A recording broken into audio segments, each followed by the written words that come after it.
Speaker sir, सबसे पहले मैं आपका धन्यवाद करना चाहता हूं कि आपने मुझे लोकसभा में रीइंस्टेट किया।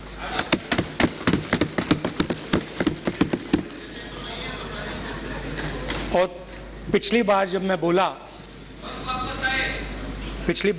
बोला तो शायद मैंने आपको थोड़ा कष्ट भी पहुंचाया, क्योंकि मैंने इतनी जोरों से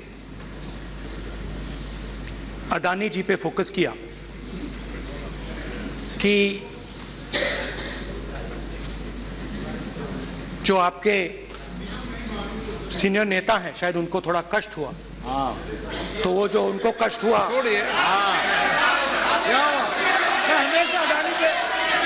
हमेशा अडानी पे अभी भी कष्ट हो रहा है। वो जो कष्ट हुआ, अभी भी कष्ट हो रहा है। विषय पे आइए, विषय पे। अभी भी कष्ट हो रहा है, अभी भी कष्ट हो रहा है। ये देखिए, ये सारे नहीं मगर सुनिए तो वो जो कष्ट हुआ, 1 2 3 4 5 उसका असर शायद आप पे भी थोड़ा हुआ। तो इसके लिए मैं आपसे माफी मांगता हूं, मगर मैंने सिर्फ सच्चाई रखी थी। मगर आज जो मेरे बीजेपी के मित्र हैं, आज आपको डरने की जरूरत नहीं है। डरो मत, क्योंकि आज जो मेरा भाषण है, डरो मत, और आप डरो मत।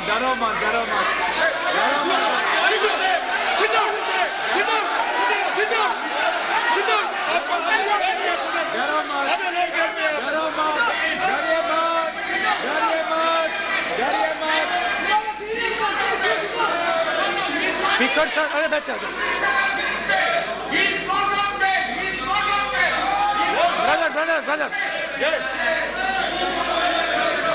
तो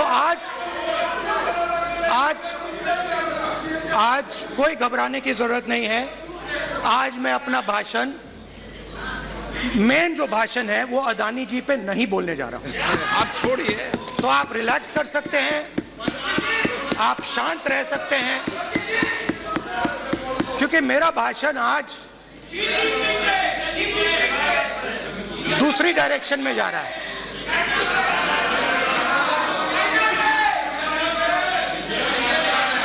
रूमी ने कहा था जो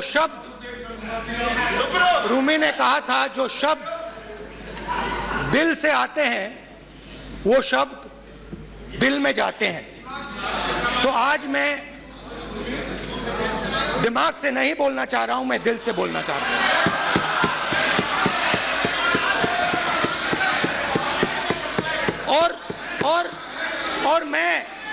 और मैं आज आप लोगों पर इतना आक्रमण नहीं करूंगा। मतलब एक दो गोले जरूर मारूंगा, मगर इतना नहीं मारूंगा। तो आप रिलैक्स कर सकते हैं। डरिए मत।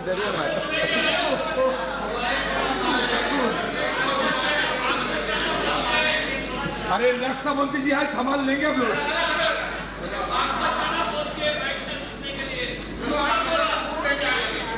पिछले साल 130 दिन के लिए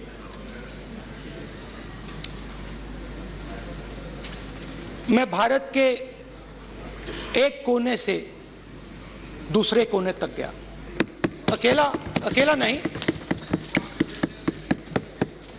बहुत सारे लोगों के साथ।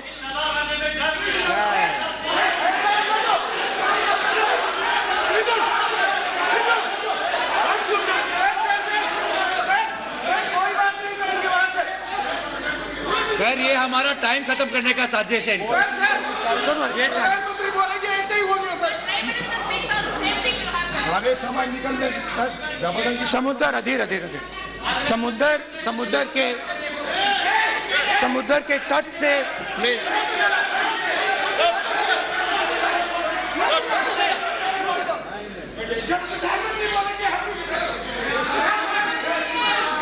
माननीय सदस्य प्लीज प्लीज ऐसे धमकाने का वाक्य मत बोलो यहाँ पे। यहाँ पे बोलिए, मैं आप उधर भी हाँ बोलिए। प्लीज। मैं समुद्र के तट से कश्मीर की बर्फीली पहाड़ी तक चला। नहीं, लद्दाख को मैंने नहीं छोड़ा। यात्रा अभी खत्म नहीं हुई है, यात्रा जारी है और जरूर लद्दाख आएंगे, घबराइए मत। बहुत सारे लोगों ने मुझसे पूछा यात्रा के दौरान, यात्रा के बाद कि राहुल तुम क्यों चल रहे हो, क्या तुम्हारा लक्ष्य क्या है, कन्याकुमारी से कश्मीर तक क्यों जा रहे हो। और जब वो मुझसे पूछते थे, शुरुआत में मेरे मुंह से जवाब नहीं निकलता।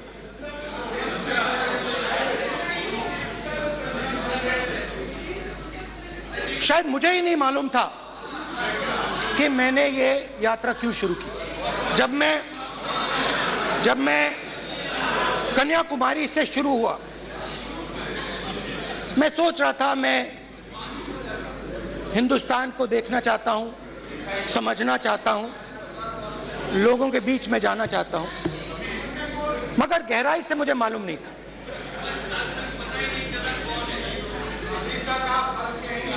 थोड़ी देर में मुझे बात समझ आने लगी।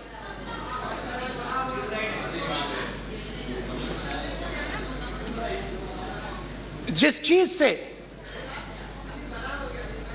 मुझे प्यार था, जिस चीज के लिए मैं मरने को तैयार हूं, जिस चीज के लिए मैं मोदी जी की जेलों में जाने को तैयार हूं, जिस चीज के लिए मैंने 10 साल हर रोज गाली खाई, उस चीज को मैं समझना चाहता था। ये है क्या जिसने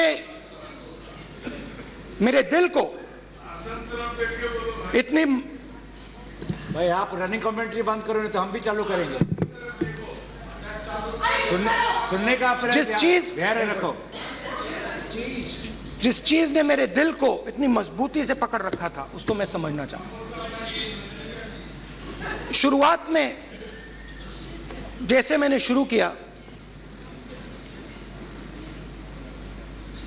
सालों से मैं हर रोज 8-10 किलोमीटर दौड़ता हूं, तो मेरे दिमाग में था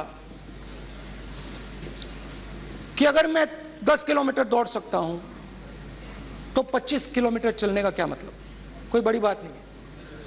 ये मैंने सोचा था। आज मैं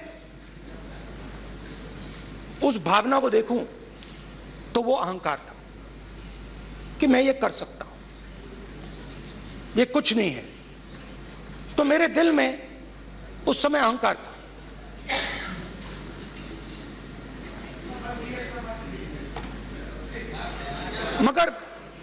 मगर भारत अहंकार को एकदम मिटा देता है, 1 सेकंड में मिटा देता है। तो हुआ क्या, 2-3 दिन में मेरे घुटने में दर्द शुरू हो गया। पुरानी इंजरी थी और जबरदस्त दर्द। हर रोज मैं उठूं और मेरे घुटने में दर्द, हर कदम में दर्द। तो पहले 2-3 दिनों में जो अहंकार था, जो मतलब भेड़िया जो निकला था, वो चींटी बन गई एकदम।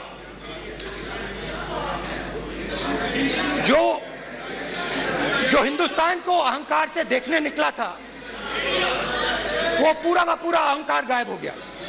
और रोज मैं डर डर के चलूं कि क्या मैं कल चल पाऊंगा। ये मेरे दिल में डर था। और जब भी ये डर बढ़ता था, कहीं ना कहीं से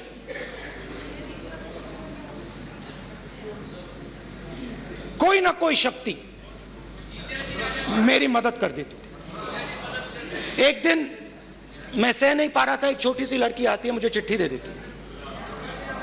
मैंने चिट्ठी खोली, 8 साल की थी, उसमें लिखा था, Rahul, I am walking with you, don't worry. उसने मेरे पैर में चोट देखी और उसने अपनी शक्ति मुझे दे दी। सिर्फ उसने नहीं, लाखों लोग ने।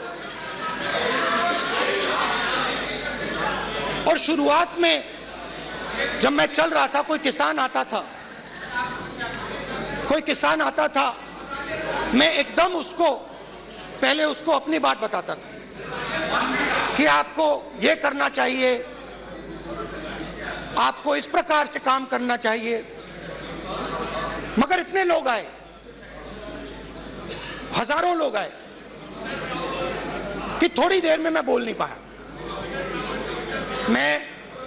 जो मेरे दिल में बोलने का डिजायर था, वो बंद हो गया। बोल ही नहीं पाया, क्योंकि इतने लोगों से बोलना था। और एक सन्नाटा सा छा गया, भीड़ की आवाज थी, भारत जोड़ो, भारत जोड़ो, भारत जोड़ो। और जो मेरे से बात करता था, उसकी आवाज में सुनता गया।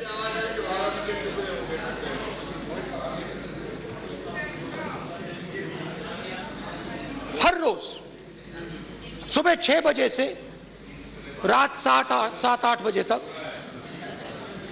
आम आदमी, गरीब, अमीर, बिजनेसमैन, किसान, मजदूर, सबकी आवाज।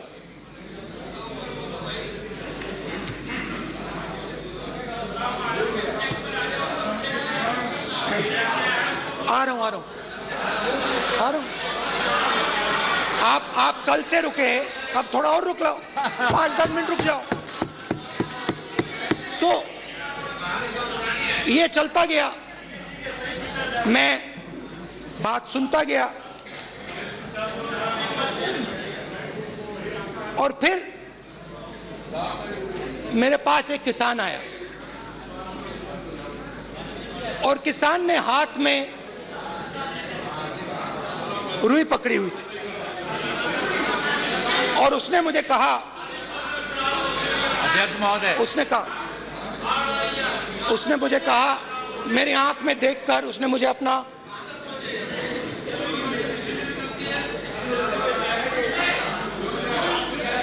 वो रुई का बंडल दिया, और उसने कहा, राहुल जी, यही बचा है मेरे खेत का, यही बचा है, और कुछ बचा नहीं है। मैंने उससे, जो मैं नॉर्मली सवाल पूछता था, भैया आपको बीमा का पैसा मिला, वो पूछा। बीमा का पैसा मिला, वो पूछा। और किसान ने मेरा हाथ पकड़ा। किसान मुझे कहता है कि नहीं राहुल जी, मुझे बीमा का पैसा नहीं मिला, हिंदुस्तान के बड़े उद्योगपतियों ने वो मुझसे छीन लिया। मगर इस बार बड़ी अजीब सी चीज हुई। जब मैंने किसान को देखा और वो मुझसे बोल रहा था, तो जो उसके दिल में दर्द था वो मेरे दिल में आया।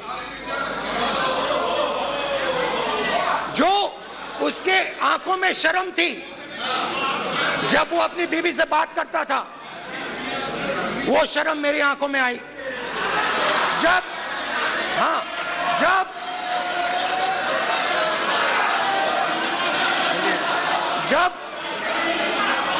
उसकी जो भूख थी वो मुझे समझ आई। और उसके बाद यात्रा बिल्कुल बदल गई। मुझे भीड़ की आवाज नहीं सुनाई देती थी, मुझे सिर्फ उस व्यक्ति की आवाज सुनाई देती थी जो मेरे साथ बात कर रहा था। उसका दर्द, उसकी चोट, उसका दुख, मेरा दुख, मेरी चोट, मेरा दर्द बन गया। समझने की कोशिश करो।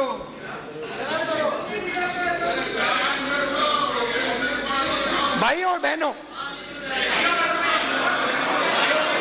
लोग कहते हैं कि ये देश है, कोई कहता है ये अलग अलग भाषाएं हैं, कोई कहता है ये जमीन है, मिट्टी है, कोई कहता है ये धर्म है, ये सोना है, ये चांदी है। मगर भाइयों और बहनों, सच्चाई है कि ये देश एक आवाज है। ये देश सिर्फ एक आवाज है। ये देश इस देश की लोगों की आवाज है। इस देश के लोगों का दर्द है, दुख है, कठिनाइयां हैं। और अगर हमें इस आवाज को सुनना है तो हमारे दिल में जो अहंकार है, हमारे जो डिजायर्स हैं, हमारे जो सपने हैं, उनको हमें परे करना पड़ेगा। जब हम अपने सपनों को परे करते हैं तब हमें हिंदुस्तान की आवाज सुनाई देती है, तब तक हिंदुस्तान की आवाज हमें नहीं सुनाई देती। अब आप कहोगे ये बात मैंने नॉन कॉन्फिडेंस मोशन में क्यों रखी? इसका क्या मतलब है कि भारत एक आवाज है, भारत लोगों का दुख है, भारत लोगों का कष्ट है, मुश्किलें हैं। क्योंकि भाई और बहनों,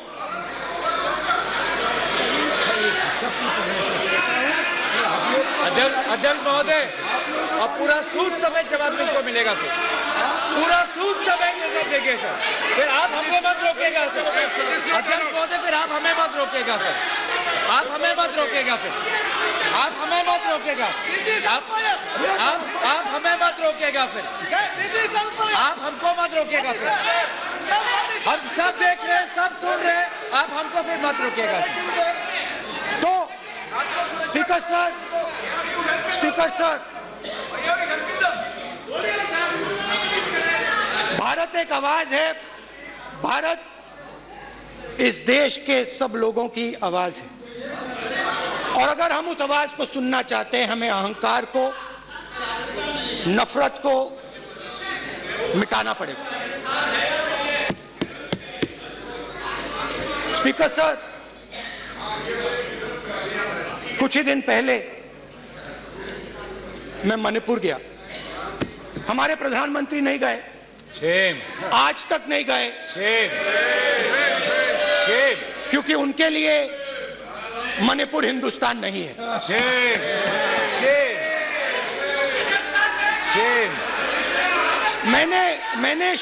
मैंने मणिपुर शब्द प्रयोग किया, मगर आज की सच्चाई यह है कि मणिपुर नहीं बचा है। मणिपुर को आपने दो भाग में कर दिया है। मणिपुर को आपने बांट दिया है, तोड़ दिया है। मैं मणिपुर में रिलीफ कैंप्स में गया। रिलीफ कैंप में आज जा रहा हूं, मणिपुर में रिलीफ कैंप में मैंने महिलाओं से बात की। ठीक है सर,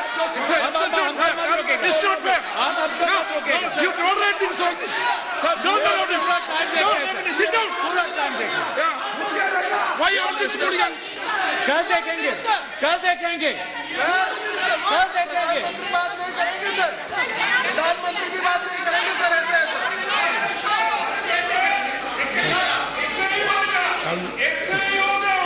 समय मैं मणिपुर गया और मणिपुर के कैंप्स में मैंने महिलाओं से बात की, बच्चों से बात की, जो हमारे प्रधानमंत्री जी ने आज तक नहीं किया। एक महिला मुझे कहती है, मैंने उनसे पूछा, बहन क्या हुआ आपके साथ?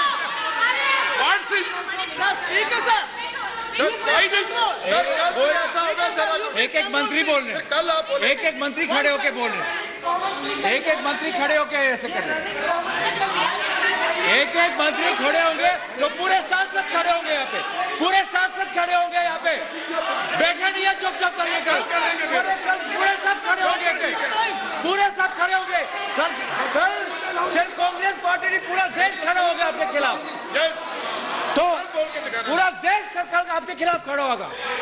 मैं बहुत सारी महिलाओं से बात किया, मगर मैं आपको दो उदाहरण देना चाहता हूं। एक महिला मुझे कहती है, मैंने कहा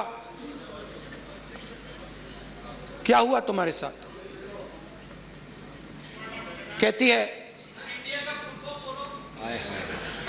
मेरा छोटा सा बेटा, महिला का सम्मान करें प्लीज, ये देखो, ये सम्मान, एक ही बच्चा था मेरा, कोई शर्म कर लो गल मारी, एक ही बच्चा था मेरा, मेरे सामने, मेरे आंखों के सामने उसको गोली मारी है। मैं पूरी रात, आप सोचिए, आप अपने बेटे के बारे में, बेटों के बारे में सोचिए, मैं पूरी रात उसकी लाश के साथ लेटी रही। झूठ नहीं, झूठ आप बोलते हो, झूठ मैं नहीं बोलता हूं। मैं पूरी रात उसकी लाश के साथ लेटी रही और फिर मुझे डर लगा, मैंने अपना घर छोड़ दिया, जो भी मेरे पास था वो मैंने छोड़ दिया।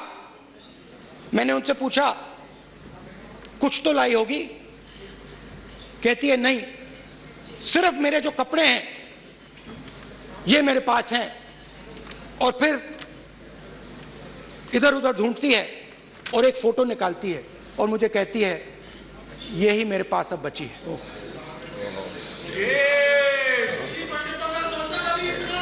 एक और उदाहरण,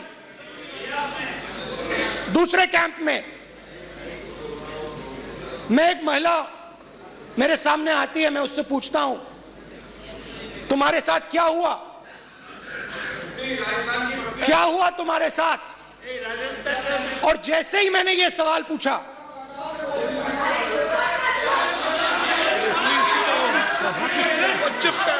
जैसे ही मैंने ये सवाल पूछा, आप महिला का दर्द नहीं सुन सकते, महिला का दर्द नहीं सुन सकते, महिला का दर्द सुनने का आपका धैर्य नहीं है, महिला का दर्द नहीं सुन सकते, महिला का दर्द नहीं सुन सकते। जैसे ही मैंने उससे ये सवाल पूछा, बैठो, जैसे सर प्लीज सर,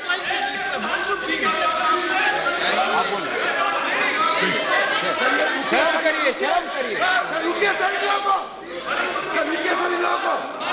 जैसे ही मैंने उससे सवाल पूछा तुम्हारे साथ क्या हुआ, शर्म नहीं है तेरे को? वैसे ही एक सेकंड में वो कांपने लगी। उसने अपने दिमाग में वो दृश्य देखा और वो बेहोश हो गई, मेरे सामने कांपती हुई बेहोश हो गई। तो ये मैंने आपको सिर्फ 2 उदाहरण दिए हैं। स्पीकर सर, इन्होंने मणिपुर में हिंदुस्तान की हत्या की है, सिर्फ मणिपुर की नहीं, हिंदुस्तान की हत्या की है। इनकी राजनीति ने मणिपुर को नहीं, हिंदुस्तान को मणिपुर में मारा है। हिंदुस्तान को कत्ल किया है, हिंदुस्तान का मर्डर किया है मणिपुर में।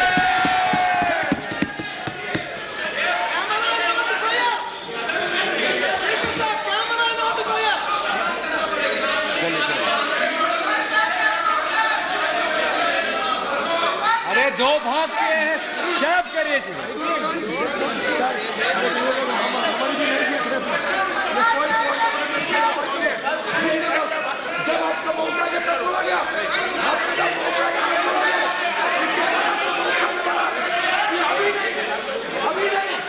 मैं माननीय सभी सदस्यों से कहूंगा शांति रखें, प्लीज प्लीज। मणिपुर, हाँ क्या बोल रहे हैं आप बोलिए। अरे भाई क्या बात है, क्यों बातें कर सकते हैं, क्या बात करते हैं? इन्होंने राहुल गांधी ने आज सदन में पानी पी रहे हैं भाई। आप क्या बात करते हैं? बैठो सर, सब ये राहुल गांधी ने आज जो बातें कही है इस सदन में बहुत ही गंभीर बात किया है। मैं उनसे एक सवाल पूछना चाहता हूँ। 7 दशक तक हजारों लोगों को नॉर्थ ईस्ट में क्या हुए हैं, इसका जिम्मेदार कांग्रेस पार्टी है। राहुल गांधी को माफी मांगना चाहिए। राहुल गांधी का कांग्रेस पार्टी 7 साल से ज्यादा इस देश को शासन किया है। नॉर्थ ईस्ट को इन्होंने खत्म किया है। आज नॉर्थ ईस्ट में जितना मिलिटेंसी है ये कांग्रेस पार्टी ने पैदा किया है। बात करते हैं प्रॉब्लम, अपना बात करते हैं। आज नॉर्थ ईस्ट में सारा मिलिटेंट ग्रुप है, सारा कांग्रेस पार्टी की वजह से जमा हुआ है।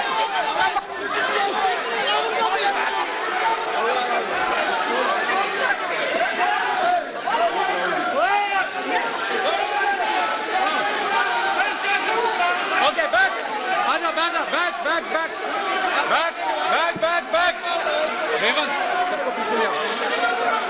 बैक हाईवे हो गया प्रतापन हो गया। आप भाषण नहीं सुनना चाहते हैं? आप भाषण नहीं सुनना चाहते? प्लीज बैठिए,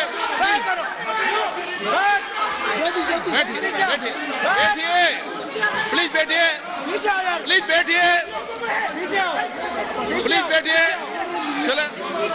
चलिए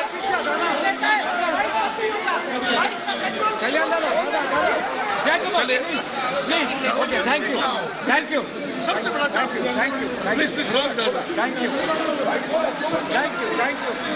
यू।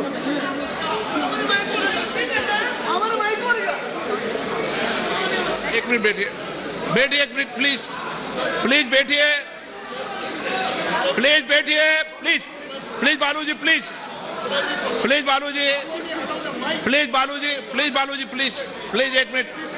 एक मिनट प्लीज बैठिए। माननीय सदस्यगण, नहीं सर, जिस तरीके का व्यवहार आप टेबल पर आकर कर रहे हैं, इस तरीके से सदन नहीं चलेगा। ये तरीका ठीक नहीं है। जब मैंने किसी को कहा है तो कहा है, ऐसे सदन नहीं चलेगा। सदन नहीं चलाना चाहते अलग बात है, अब अपनी बात कहिए। गलत तरीका ये, नो, ऐसे सदन चलने वाला नहीं है। जो माननीय सदस्य टेबल पर आए उनके खिलाफ कार्रवाई होगी। प्लीज बैठिए, आप भी बैठिए। माननीय मंत्री जी, प्लीज बैठिए। भारत सदन है, प्लीज बैठिए। भारत माता, प्लीज बैठिए। Please brother. मैं बहुत शांति से सुन रहा हूं, इसका तरीका ये नहीं है उचित हो कि आप टेबल पर आए। नहीं, गलत तरीका ये। आप जैसे मैंने माननीय sir please, please brother please भैया पानी ले। जैसे मैंने भाषण के शुरुआत में बोला, भारत एक आवाज है, भारत हमारी जनता की आवाज है, दिल की आवाज है। उस आवाज की हत्या आपने मणिपुर में की। इसका मतलब भारत माता की हत्या आपने मणिपुर में की।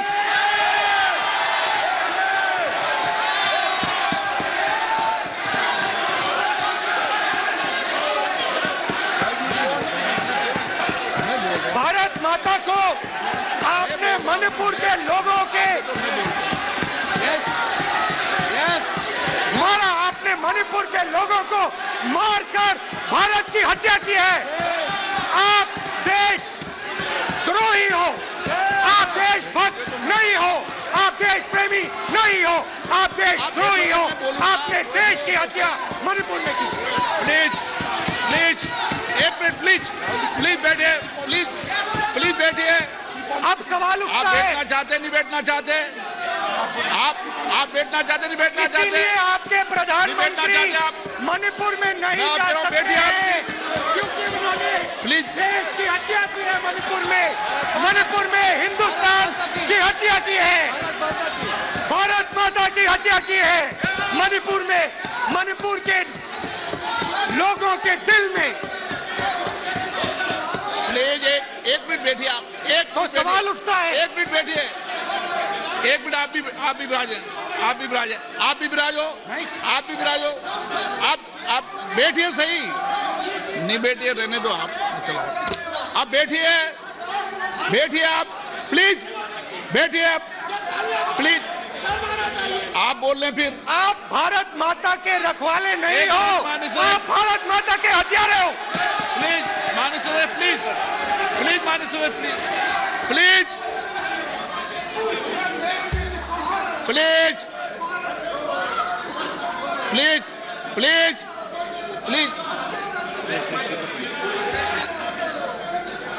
देखिए माननीय सदस्यगण, प्लीज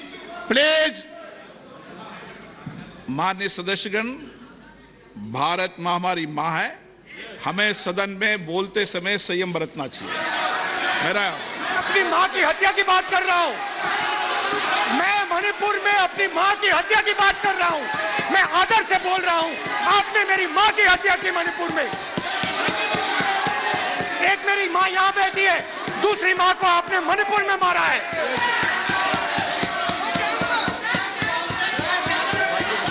और हर रोज जब तक आप हिंसा को बंद नहीं करोगे, तब तक आप मेरी माँ की हत्या कर रहे हो।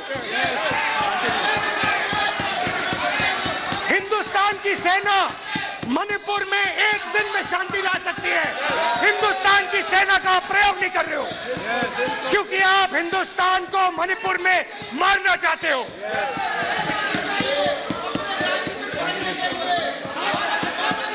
तो अगर नरेंद्र मोदी जी हिंदुस्तान की आवाज नहीं सुनते हैं, अगर हिंदुस्तान के दिल की आवाज नहीं सुनते हैं, तो किसकी आवाज सुनते हैं? दो लोगों की आवाज सुनते हैं। इसकी आवाज सुनते हैं, इसकी आवाज सुनते हैं, माननीय सदस्य, और इसलिए सुनते हैं। नो एक गलत तरीका माननीय सदस्य। देख लीजिए अडानी जी के लिए मोदी जी ने क्या काम किया है, देख लीजिए।